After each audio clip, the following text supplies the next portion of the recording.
Hey everyone, I'm Jack Ferdman, and this is Rewatching Oscars Movie Minute.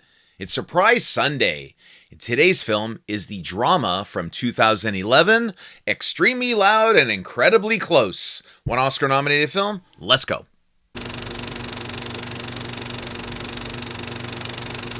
Well, Extremely Loud and Incredibly Close was directed by Stephen Daldry and stars Tom Hanks, Sandra Bullock, Thomas Horn, Viola Davis, Jeffrey Wright, and Max von Sydow.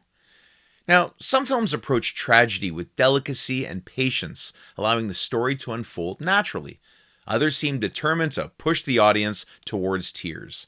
Extremely Loud and Incredibly Close, unfortunately, leans a little too heavily on the latter.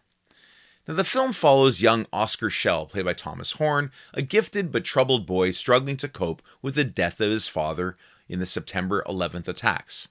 After discovering a mysterious key among his father's belongings, Oskar embarks on a journey across New York City, searching for the lock it belongs to, hoping the answer might help him make sense of his grief. Now, the story itself is incredibly important. The events of 9/11 affected people from countless perspectives and left emotional scars that are still felt today. I really wanted to be immersed in that angle of the story. Unfortunately, director Stephen Daldry often seems more focused on guiding the audience towards emotional manipulation rather than just letting the narrative breathe and evolve on its own. That said, the performances are not the problem here. In fact, they're quite strong. Max von Sydow, in particular, delivers a quietly powerful performance that earned him a well-deserved Oscar nomination. It's a remarkable example of how much emotion an actor can convey with minimal dialogue. The rest of the cast, Tom Hanks, Sandra Bullock, and Thomas Horn, the young boy, are clearly committed to the material.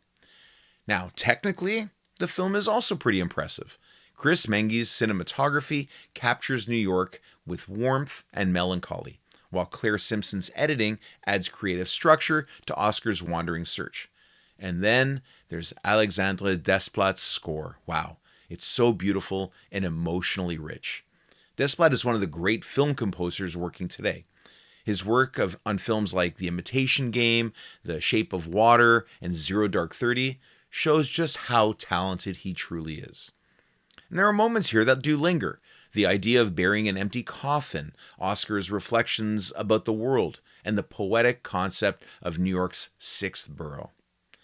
But overall, the film feels a bit disjointed and unfocused. The themes of grief, trauma, and searching for meaning are powerful, but I couldn't shake the feeling that this important, very important story deserved a steadier hand. I'm giving Extremely Loud and Incredibly Close a C+. Now, Extremely Loud and Incredibly Close was nominated for 2 Oscars, including Best Picture, I was shocked about that, and, like I mentioned earlier, Best Supporting Actor to Max von Sydow, and they neither won.